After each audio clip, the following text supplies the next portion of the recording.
L'invité du jour. L'invité du jour, animé par Aurélie Véron. L'invité du jour sur Espoir FM aujourd'hui, c'est Vanessa Guijarro. Bonjour.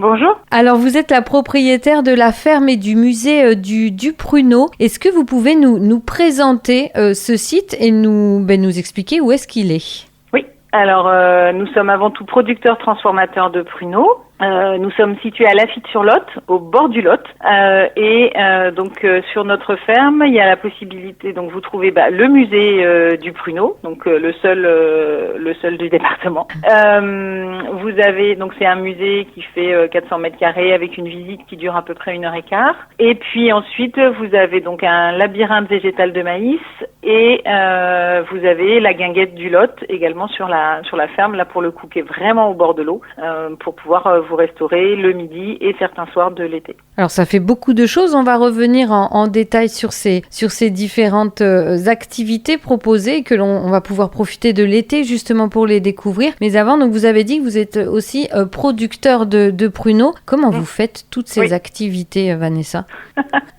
Alors on a une équipe avec nous et puis on travaille beaucoup. Après on a des activités qui sont assez on travaille toute l'année parce qu'on fait des prunes mais on fait de la fraise aussi, on fait du kiwi bientôt. C'est par saison, c'est pas tout le temps les mêmes saisons et on a une bonne équipe aussi qui travaille avec nous donc c'est important. Oui, donc le métier de producteur, c'est aussi peut-être quelque chose d'assez saisonnier, mais même si j'imagine il y a du travail quand même toute l'année. Oui, il y a du travail toute l'année. Après, les prunes, elles se récoltent entre le 15 août et le 15 septembre, donc ça c'est le gros moment de la récolte. Alors effectivement, on est en même temps en grosse saison estivale pour nous sur la ferme avec le musée et puis après le pruneau se travaille tout au long de l'année, donc on peut le travailler aussi pendant les moments calmes pour justement préparer la saison. Et après les fraises ça se fait plutôt en hiver, enfin ça démarre en mars, on va dire mars avril et puis on en a jusqu'en octobre. Les kiwis vont démarrer en octobre, mais là on est qu'au tout début, donc pour l'instant c'est pas le kiwi qui nous demande encore le plus de travail. D'accord. Et la guinguette, le musée, c'est l'été, donc. Oui. Comment se porte la production 2025 ? Ça dépend du fruit. Alors en fraise, ça a bien démarré, mais les grosses chaleurs font pas forcément du bien sur la fraise. La fraise n'aime pas les grosses chaleurs. La prune, écoutez, pour l'instant on touche du bois, mais on a des prunes dans les arbres, donc c'est déjà pas mal. Parce qu'on a quand même eu quelques années où on n'avait pas de fruits. Oui. Et le kiwi, pour l'instant, il démarre, donc faut qu'il pousse tranquillement. Voilà. Et donc, il y a aussi ce fameux musée et autres. Oui. Le musée, il existe depuis longtemps. Alors, le musée, oui, nous, on a racheté la ferme en 2017, mais le musée, il existe depuis 1990. Nous, en 2017, on l'a rénové, on l'a relooké, on a mis en place des audioguides pour avoir différentes langues. On a mis surtout en place aussi un parcours pour les enfants à l'intérieur du musée pour que ce soit beaucoup plus ludique pour eux. Mais oui, il existe depuis 1990 quand même. D'accord. Donc, ça veut dire quand même quand vous avez racheté la ferme et donc le musée, c'était un choix aussi de faire une autre activité que la production agricole ? Que l'agricole ? Oui. En fait, c'est pour ça qu'on a racheté la ferme, parce qu'on l'a acheté parce qu'il y avait cette double activité, cette activité touristique qui moi me plaisait beaucoup. Ça me permettait j'avais besoin de contact, donc ça me plaisait beaucoup. Et mon mari, qui lui préfère parler aux arbres, du coup avait la partie agricole et comme ça se complétait très bien. D'accord, très bien. Alors, vous nous avez parlé aussi du dédale prune, c'est ça ? C'est un labyrinthe, pas de prune. Un labyrinthe végétal de maïs. Oui. Alors, cette année, on a un petit souci de pousse, donc pour l'instant, il n'est pas encore ouvert. Il faudra bien regarder l'ouverture sur notre site éventuellement. Oui. Mais voilà, c'est un labyrinthe avec un thème. Donc, normalement, cette année, ce sera le thème du Roi Lion.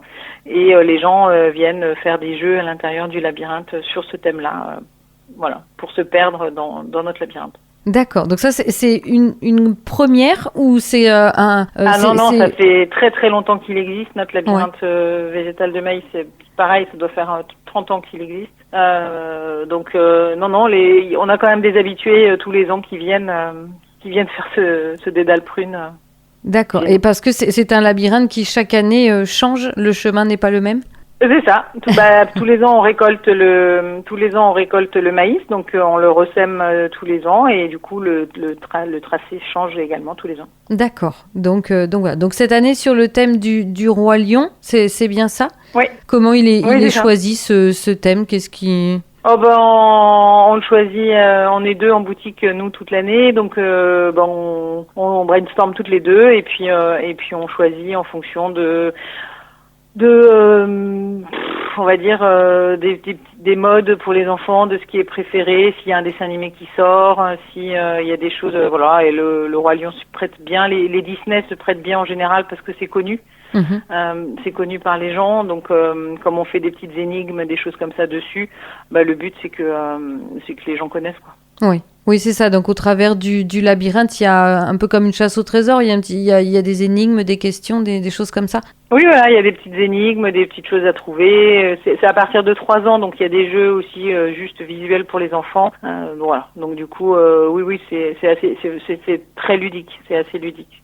Mais les plus grands peuvent aussi jouer puisqu'il y a des jeux pour les un peu plus grands, quoi. D'accord. Est-ce que en une journée, on peut découvrir à la fois le musée et le dédale prune? Oui, bien sûr. Oui, c'est possible. Alors, quand le dédale prune sera ouvert, c'est tout à fait possible de venir faire le labyrinthe, par exemple, le matin, et puis la visite l'après-midi. Comme ça, le matin, il fait frais, c'est plus agréable parce que le maïs, ça chauffe très vite. Et quand il fait très chaud, c'est juste impossible de venir faire le dédale prune. Ou alors venir en fin de journée faire le musée et le soir, parce on fait des soirées au flambeau dans le labyrinthe de maïs le lundi soir. Donc, c'est aussi possible de venir le faire le lundi soir au flambeau. D'accord. Ah ouais, super. Quelle belle idée. D'accord. Ouais. Mais quand il sera ouvert. On peut se restaurer sur place aussi? Et après, vous pouvez évidemment vous restaurer. Donc oui, les gens peuvent passer vraiment une journée entière chez nous, puisque ils peuvent faire le musée ou le labyrinthe le matin, manger à la guinguette et après partir faire la visite du musée l'après-midi. D'accord. Et puis repasser la soirée à la guinguette. Repasser la soirée à la guinguette si on est ouvert ce soir-là, exactement, puisqu'on a 3 soirs ouverts et tous les vendredis, on fait des concerts. Donc, c'est tout à fait possible. Ou on peut venir aussi le samedi, dimanche matin, on fait des brunchs. Donc voilà. D'accord. Il faut pas oublier de dormir aussi des fois, quand même. Je dors. J'y arrive. Je dors très bien. C'est ma force. Parce que, voilà, ça fait, j'imagine, des journées vraiment très, très remplies. Revenons sur cette guinguette, justement. Donc, on peut y aller aussi juste à la guinguette, histoire de profiter d'une soirée d'été. Voilà, si pour peu qu'on connaisse déjà ou qu'on n'ait pas forcément envie de faire un musée ou un labyrinthe, il n'y a aucun problème. Les gens peuvent venir en bateau, en vélo, en voiture, comme ils veulent. Le seul truc, c'est en hélicoptère, c'est possible. Mais sinon, ils peuvent venir comme ils veulent et ils peuvent évidemment manger, boire un verre, se poser. On a des transats, donc au bord de l'eau, c'est très très calme et il n'y a pas un bruit. Et on est pas mal. Si on vient à nombreux en famille ou avec les copains, on peut aussi réserver. Oui. Alors le mieux c'est de réserver dans ces cas-là. Comme ça nous on est au courant et on réserve les tables et puis on est toujours prévenu donc c'est quand même mieux. Mais oui bien sûr. Et le brunch aussi le samedi dimanche c'est sur réservation uniquement. D'accord. Ok. Donc brunch, on fait tous les produits sont maison, les recettes sont maison, les produits sont locaux. Je vais chercher dans les fermes alentours et du coup c'est toujours bien c'est vrai que si c'est des grandes tablées, c'est toujours mieux de réserver. Ouais, c'est l'occasion aussi de mettre à l'honneur le pruneau ou à la guinguette justement on le met de côté. Alors je le mets dans mes desserts. Après dans les burgers ou dans tout ça, je ne mets pas de pruneau parce que tout le monde n'aime pas le pruneau, donc je l'en mets pas. J'en mets pas forcément. Mais dans les desserts, on a des glaces au pruneau et puis de temps en temps, je fais un dessert au pruneau. D'accord. Donc c'est vous aussi qui cuisinez alors au final, Vanessa. Oui, c'est moi. Oui. Je quitte la boutique et le musée, je laisse ça à mon équipe et moi je vais m'enfermer dans la guinguette. Enfin m'enfermer. Je suis face au lot, donc il y a pire comme bureau. Ah oui, bien sûr, tout à fait. Donc je me mets dans mon container, c'est un container, donc je me mets dans mon container et je prépare à manger. Ouais. D'accord. Et quand vous parlez de votre équipe, alors au total, ça fait combien de personnes sur ce site de la ferme et du musée du pruneau? Sur le site, alors en période estivale, là on va être donc sur la partie agricole, ils sont une bonne dizaine Et sur la partie boutique, elles sont 4 et on est 6 sur la partie guinguette et boutique l'été. D'accord, oui, donc ça fait quand même un petit monde à gérer aussi, c'est du travail aussi. C'est ça, ouais. Bon, qu'est-ce que s'il y avait un argument à dire à nos auditeurs pour prendre la direction de la ferme et du musée du Pruneau, quel serait cet argument? Pour prendre notre direction, pour prendre la direction, pourquoi venir j'allais dire déjà pour découvrir le Pruneau, qui est le produit emblématique du département. C'est quand même le fruit qui a fait connaître le département pendant de très très nombreuses années, voire des siècles. Et ensuite, pour passer un bon moment, se poser en mode chill, slow tourisme, tout ce que vous voulez. Mais voilà, pour passer un bon moment et être au calme dans la campagne lot-et-garonnaise, c'est plutôt chouette. Ouais. Oui, c'est un très bon moment. Est-ce qu'il y a des moments des périodes de fermeture? Alors sur la période estivale, non. On est ouvert tous les jours du lundi au dimanche. Donc on est ouvert 7 jours sur 7. Le musée de 9h à 19h et puis pareil pour la guinguette, plus les soirs d'ouverture. Et ensuite, dans l'année, par contre, on est fermé au mois de janvier. D'accord, ok. Bon, donc en tout cas, on invite les 15 derniers jours de janvier. Ouais, donc on invite nos auditeurs à profiter de l'été pour découvrir la ferme et le musée du Pruneau. Bien sûr, il y a aussi le labyrinthe, le Dédale Prune et la guinguette aussi pour de bons moments tranquilles au bord de l'eau. La ferme et le musée du Pruneau, c'est à Laffitte-sur-Lot. Si on souhaite avoir plus d'informations, on peut aussi consulter le site internet. Oui, on a notre site internet, vous tapez Ferme et Musée du Pruneau et vous tomberez automatiquement dessus.